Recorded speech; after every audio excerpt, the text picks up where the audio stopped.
Hi there, kind humans. My name is Jay McNeal, and I am a co-host of the Be Doing Faith podcast, along with Colber Prosper. Today, this episode, I am flying solo, as he and I have each recorded just a little solo spot with a little of our own story.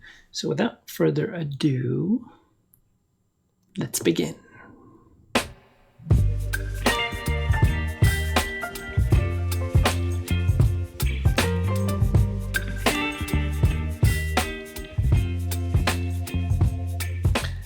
So it probably won't surprise anybody listening thus far that I grew up as a goody two-shoes sort of mama's boy. And I like to sort of please the authority figures in my life. Somewhere I learned along the way when I was little that the adults in my life wanted the best things for me, wanted me to be happy. And I thought that since they were older than me, that they knew better how I should accomplish that or could accomplish that. And that worked pretty well until I got to college.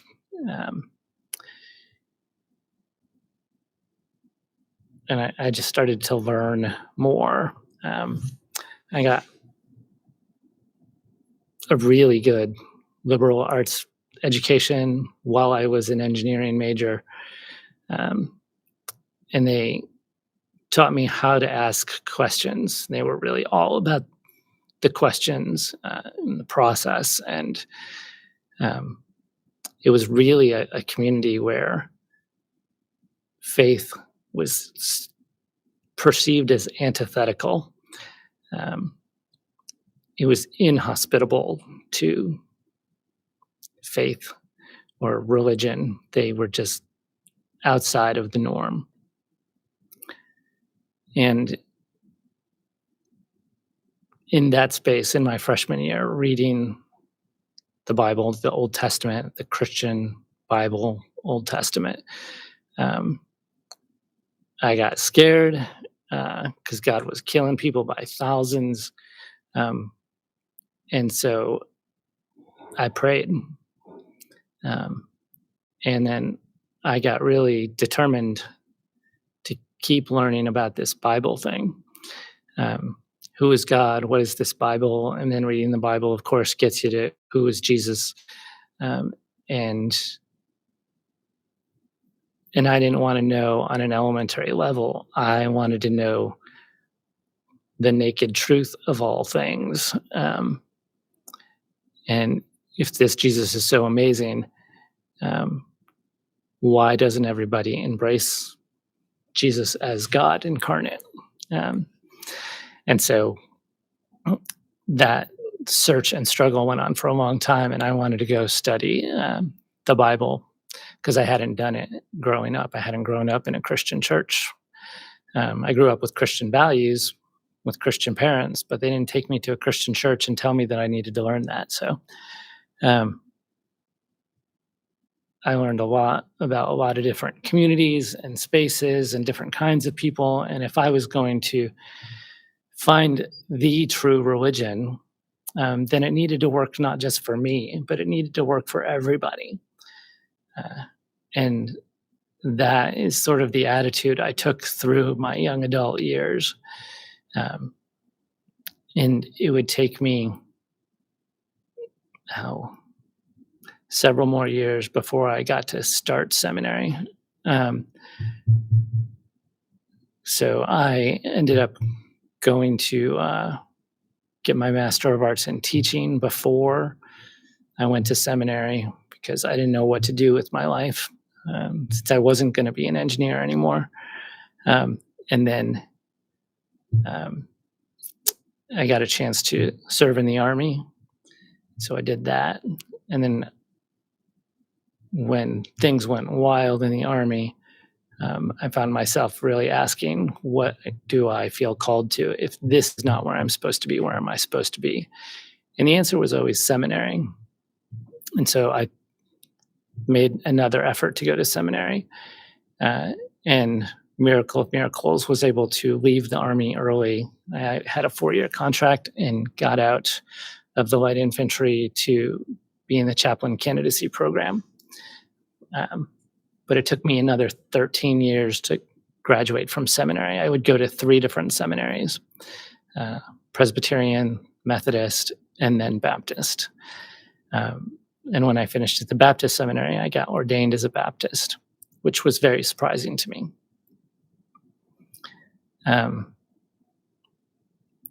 Graduated and ordained the same day, May 25th, 2013. And I'd been to a lot of churches as I traveled. And I was always trying to answer my calling, understand this Jesus. Along the way, I obviously learned a lot about the Bible, did a lot, as any student would, of translating, and still needed that faith to work in the real world, and continuing to meet diverse people all over the country, people with all different kinds of beliefs. And so eventually when I graduated in 2013,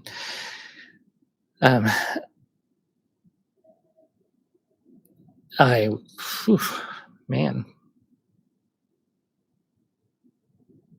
should just start this over.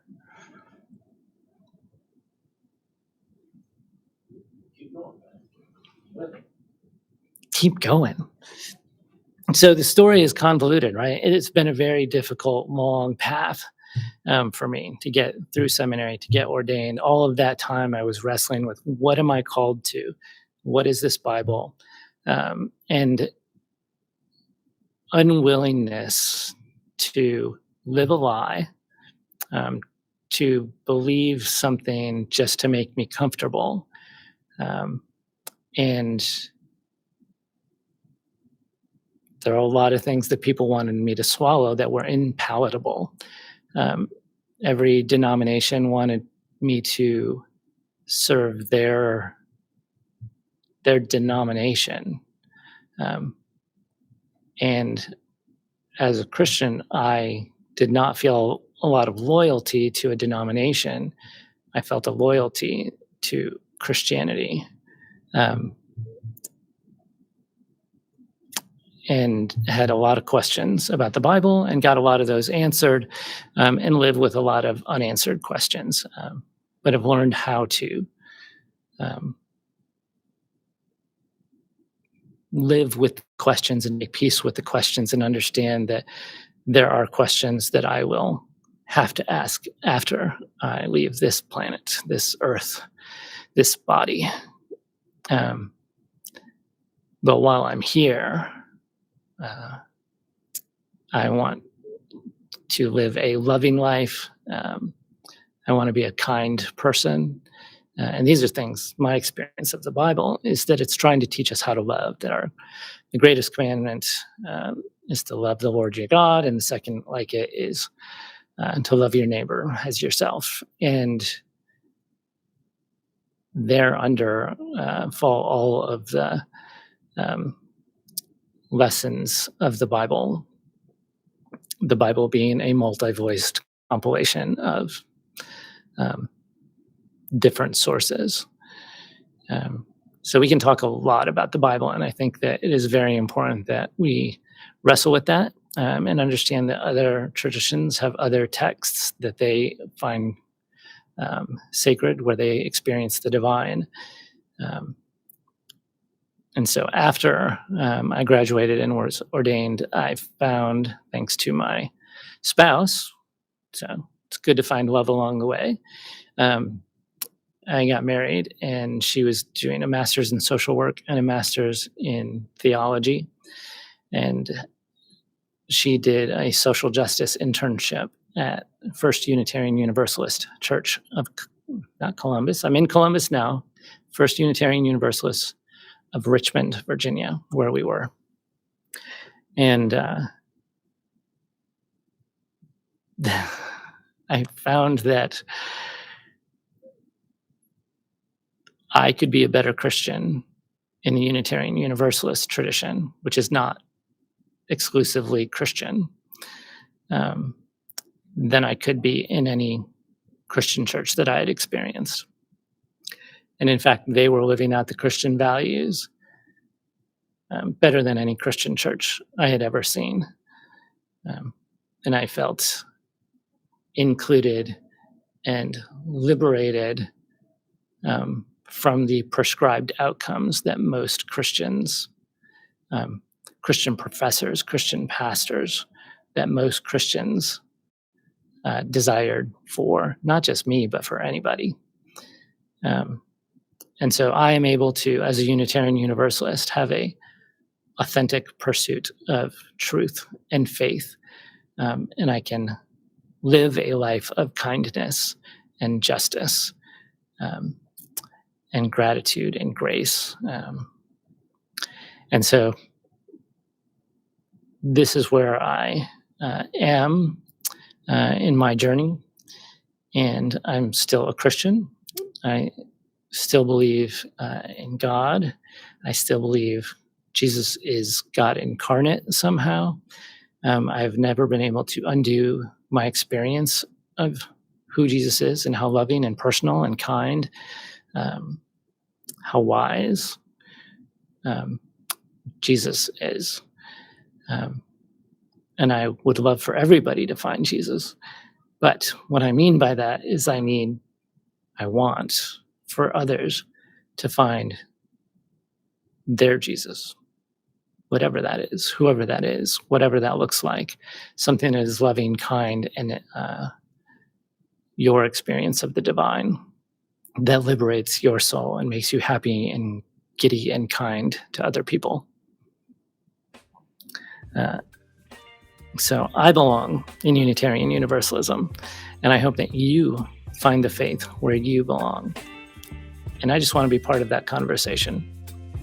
You don't need to land where I land. You don't need to believe what I believe. And that is the truth.